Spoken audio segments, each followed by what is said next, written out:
mereka hanya remaja, tapi sudah memikul beban yang terlalu berat di antara cinta, kebingungan, dan kenyataan yang pahit. Mereka mencoba bertahan bersama. Yang Jo selalu menjadi peringkat pertama di sekolah. Nilainya begitu luar biasa, tak ada yang bisa menyainginya. Yang Jo selalu menjadi peringkat pertama di sekolah. Nilainya begitu luar biasa, tak ada yang bisa menyainginya.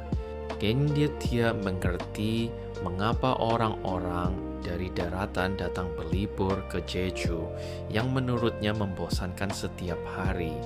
Di Pulau Jeju ini, satu-satunya yang dia sukai hanyalah dua neneknya dan Jung Hyun. Sementara itu, Dong Seok sedang bekerja membantu para nenek di desa. Saat itu Dong Seok menerima telepon dari ibunya, "Oke dong." Tiba-tiba, sang ibu menelepon dan bertanya apakah dia sudah makan. Tapi Dong Seok marah dan menutup teleponnya. "Oke dong," hampir tidak pernah menelepon Dong Seok. Tapi hari ini ada alasan khusus. Oke dong, didiagnosis menderita kanker di rumah sakit dan hidupnya tidak akan lama lagi. Karena dia membutuhkan wali untuk menjalani kemoterapi, Oke dong menelepon putranya. Tapi Sir Dong Seok sangat membenci ibunya. Saat masih kecil, ibunya berselingkuh dengan teman ayahnya sendiri. Sejak itu, Dong Seok tidak lagi menganggapnya sebagai ibunya dan memutuskan hubungan mereka sebagai ibu dan anak.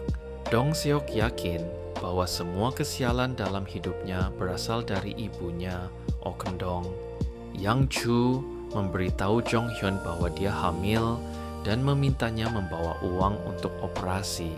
Jong Hyun meminta lebih banyak uang dari ayahnya dengan alasan kebutuhan hidup, dan akhirnya dia membawa lebih banyak uang dan bahkan memberikan cincin kepada Yang Ju.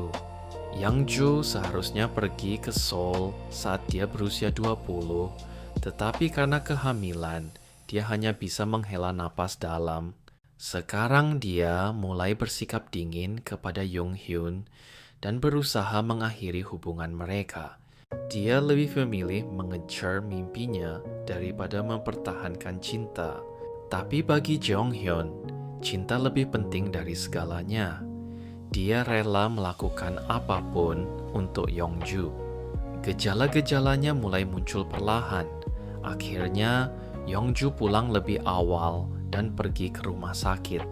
Di rumah sakit, Yongju bertemu dengan bibi tetangga, Eun Hee. Tetapi dia hanya berkata bahwa itu hanyalah haid yang tidak teratur. Lalu Eun Hee memberitahu Ho-sik, teman sekelasnya sekaligus ayah Yongju, bahwa dia bertemu di rumah sakit. Setelah kembali ke rumah, Ho-sik yang khawatir bertanya pada Yongju, tapi dia menjawab dengan kasar bahwa itu hanya gangguan menstruasi. Keesokan harinya, Yongju pergi ke rumah sakit dan terkejut ketika dokter mengatakan bahwa dia sudah hamil 6 bulan. Hingga usia kehamilan 3 bulan, aborsi dapat dilakukan sendiri. Namun pada 6 bulan memerlukan persetujuan dari wali.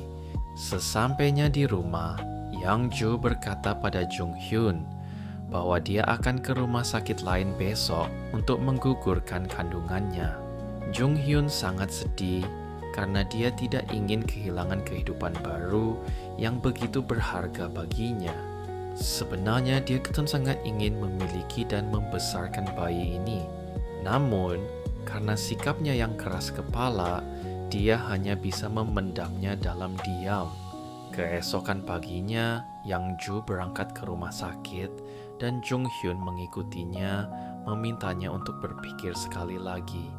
Keesokan paginya, Yang Ju berangkat ke rumah sakit dan Jung Hyun mengikutinya, memintanya untuk berpikir sekali lagi. Saat itu, dokter memberitahu bahwa bayi mereka sangat sehat dan memperdengarkan detak jantungnya. Saat itu, mereka saling menggenggam tangan dan akhirnya menangis jadi-jadinya.